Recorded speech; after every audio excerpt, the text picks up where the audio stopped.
Madame, Messieurs, bonsoir. Merci de votre fidélité et bienvenue dans ce journal. À la une de l'actualité, le représentant par intérim du secrétaire général des Nations Unies en Haïti, Nigel Fisher, s'est entretenu vendredi avec les présidents des deux branches du Parlement, le sénateur Dera Simon Dieuseul et le député Jean Tolbert Alexis. Au menu des discussions, la crise électorale. Environ 400 passeports avec des faux visas dominicains ont été saisis durant les 2 derniers mois à la frontière haïtiano-dominicaine, selon le directeur de l'immigration dominicaine, José Ricardo Taveras. 3 personnes sont sous les verrous pour contrefaçon dans les provinces de Himani et Independencia. Ce réseau de faussaires est établi en Haïti, indique l'officiel dominicain. Par arrêté présidentiel, les services publics, les écoles, le commerce et l'industrie chômeront à l'occasion des festivités carnavalesques, informe le bureau de communication de la présidence. Plusieurs groupes musicaux, dont Brothers Parsi de Don Cato, Campèche et Ram, seront les grands absents du défilé carnavalesque les 10, 11 et 12 février au Cap Haïtien.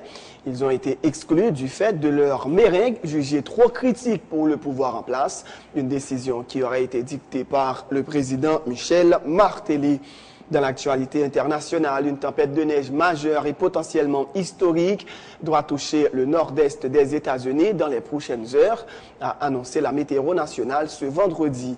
Les intempéries ont déjà entraîné l'annulation de plus de 3000 vols, notamment à New York et à Boston.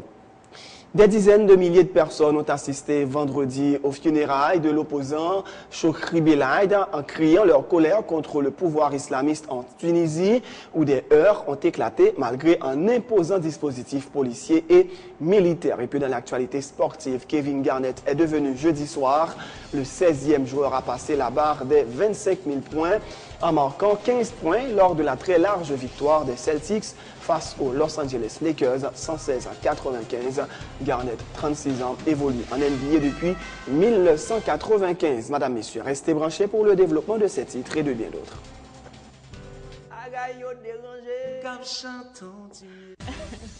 Musique, info, zin, pontin, gag, blague.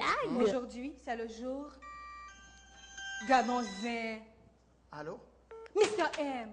VIP, variété info plaisir. Tous les vendredis 8h du soir, reprise dimanche 6h du soir et mardi midi sur Télé Pluriel, la chaîne 44. VIP, l'anti-stress absolu. L'année qui porte 365 jours, c'est une année homosexuelle. VIP, le meilleur du divertissement sur la chaîne 44.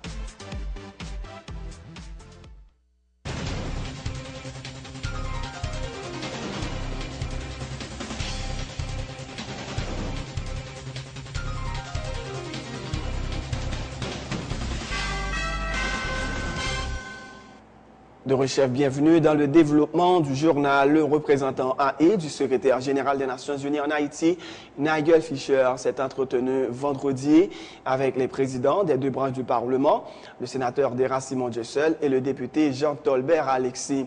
Ces derniers avaient publiquement affiché leur désaccord sur la formation de la commission bicamérale appelée à désigner les représentants du Parlement au Conseil électoral. Et ce dossier a été au cœur des discussions, rapporte Nigel Fisher, qui parle cependant d'une visite de courtoisie. Mais il affirme avoir été encouragé par les engagements pris par le sénateur Dera et le député Alexis pour que la dite commission soit mise sur pied dans le meilleur délai.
Le président de la Chambre basse informe que dans moins d'une semaine, soit au plus tard le 14 février, la commission bicamérale sera constituée. Nous allons donner le signal que nous, au Parlement, nous ne sommes pas un pouvoir de blocage, mais nous voulons que les élections soient réalisées dans le pays avant la fin de cette année, a indiqué Jean-Tolbert Alexis.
C'est également le discours qu'a tenu le président du Sénat, Josuel Simon Dera, qui affirme que la visite de M. Fischer au Parlement a été l'occasion pour ce dernier d'exprimer ses préoccupations sur la normalisation de la vie politique en Haïti et le renouvellement du personnel politique à travers des élections.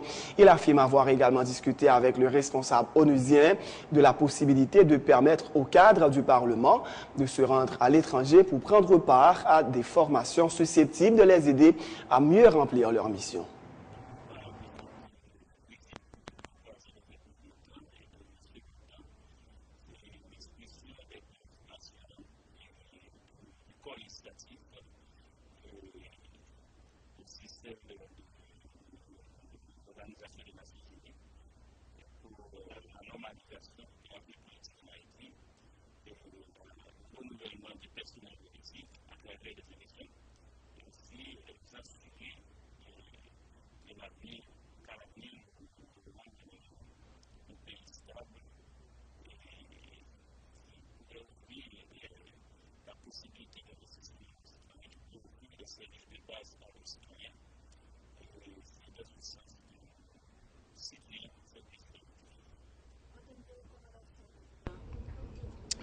La plus grande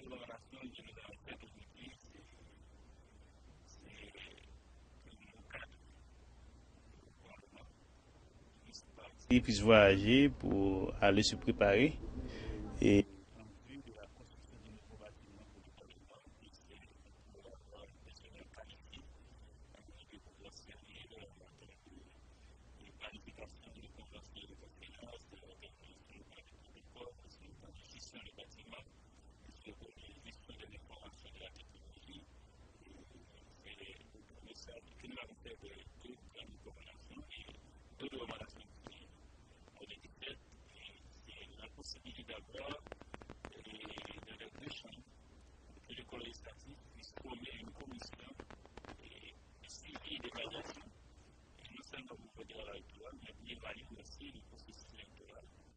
Il y a 2 jours, l'ambassadrice des États-Unis en Haïti, Pamela Anwright, avait déclaré en mars d'une rencontre avec les présidents des 2 chambres au Parlement que les États-Unis veulent que les élections se déroulent cette année en Haïti. La diplomate était accompagnée de la chef de cabinet du secrétaire d'État américain, Cheryl Mills. Tout à fait autre chose. Environ 400 passeports avec des faux visas dominicains ont été saisis durant les 2 derniers mois à la frontière haïtiano-dominicaine par la Direction nationale de l'immigration en République dominicaine. Et c'est le directeur de ce bureau, José Ricardo Taveras, qui l'a informé. 3 personnes sont sous les verrous pour contrefaçon dans les provinces de Himani et Independencia. Ce réseau de faussaires est établi en Haïti, indique l'officiel dominicain. José Taveras dit n'avoir aucune preuve que ces faux visas sont fabriqués en République dominicaine. Il appelle les Haïtiens à ne pas acheter des visas dans les rues, mais de plutôt se rendre au consulat afin d'éviter d'être victime de bandits qui profitent de la situation. Nous allons à présent parler de carnaval. Par arrêté présidentiel, les services publics, les écoles, le commerce et l'industrie chômeront à l'occasion des festivités carnavalesques.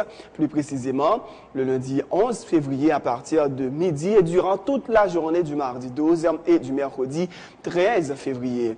Le mercredi des centres informe le bureau de communication de la présidence. Plusieurs groupes musicaux, dont Brothers Passy de Don Cato, Campeche et Ram, seront les grands absents du défilé carnavalesque les 10, 11 et 12 février au Cap Haïtien.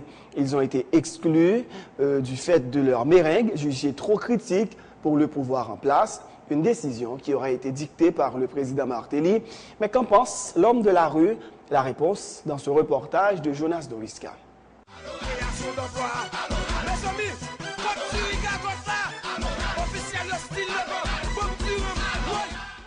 Alors qu'une quinzaine de groupes musicaux sont habilités à prendre part à la plus grande manifestation culturelle et populaire du pays, d'autres qui sont pour autant considérés comme des ténors du carnaval se sont vus refuser l'accès au défilé carnavalesque du fait de leur merengue trop critique vis-à-vis du pouvoir. Pour certains citoyens interrogés par Télépluriel, il s'agit d'un choix suicidaire de la part de l'administration Martelly-Lamotte. Ces groupes musicaux ne font que dire haut et fort ce que la grande majorité de la société pense tout bas.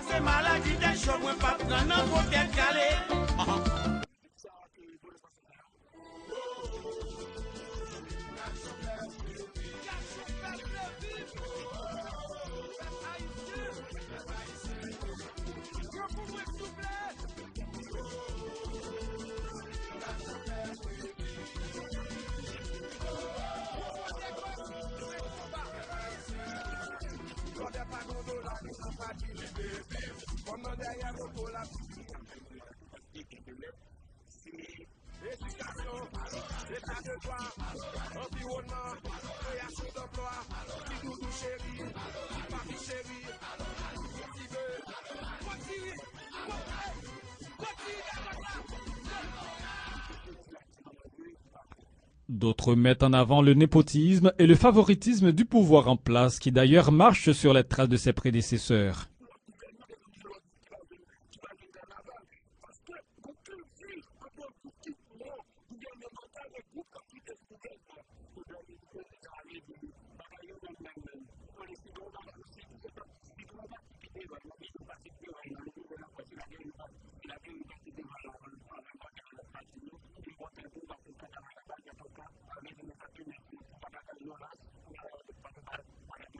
Cette catégorie se demande pourquoi certains groupes musicaux s'étaient gardés de critiquer les régimes antérieurs, alors qu'ils n'étaient pas des modèles en matière de bonne gouvernance.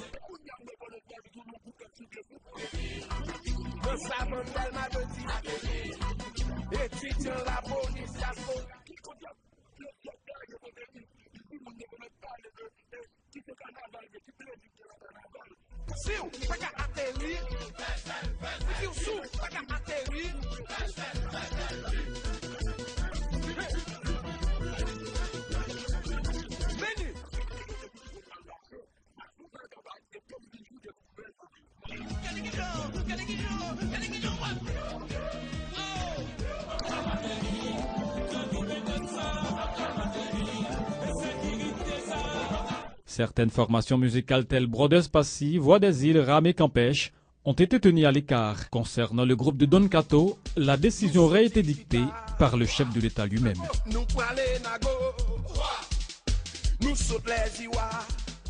En plus des hôpitaux de référence au Cap-Haïtien, des centres de santé dans le département de l'Artibonite seront mobilisés pendant le carnaval, informe la directrice générale du ministère de la Santé publique, Dr Guirlaine Raymond Charit. De plus, a-t-elle dit, le centre ambulancier national sera également disponible pour parer à d'éventuelles situations d'urgence. Nous gagnons dans l'organisation, dans la structuration, nous pour le centre ambulancier national, des points qui fixent. Côté que quel que soit le moment de la durée, nous avons retrouvé une ambulance canne. Nous avons joué au Dikini, Gressier, nous avons joué au Miragouane, nous avons joué tout, et en pile l'autre côté dans l'aire métropolitaine. Au total, nous comptabilisons 26 ambulances. Pas oublier, nous parlons de 13 qui déjà sous réseau ambulancier l'Artibonite et nous parlons tout de l'autre que nous avons fait sortir dans la centrale pour au prince qui pour monter. En dedans ambulance, nous avons 3 personnels. Nous avons un brancardier, nous avons un secouriste et nous avons un chauffeur. Et même si nous avons un chauffeur, nous formons. Nous formons chauffeur à tout pour si gagner pour être capable de porter une aide à secouriste. Nous avons l'hôpital Saint-Marc, nous avons l'hôpital La Providence des Gonaïves qui est retenu. Nous avons l'hôpital Axe, l'hôpital Pierre-Payen. Nous avons le nap monté gon axe qui pas couvrir sous mon pilbo. Nap metté un hôpital de campagne là pour capable vraiment couvrir axe là.